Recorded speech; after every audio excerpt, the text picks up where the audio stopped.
was a test of now weather radio station WXL46's warning alarm systems. During potentially dangerous weather situations, specially built receivers are automatically activated to warn of the impending hazard. Tests are normally conducted by NOW's National Weather Service every Wednesday between 11 a.m. and 12 noon.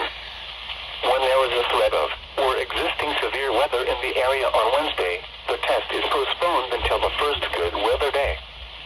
Reception of this broadcast and the warning alarm will vary from place to place. This variability, normally more noticeable at greater distances from the transmitter, will occur even though you are using a good quality receiver in perfect working order.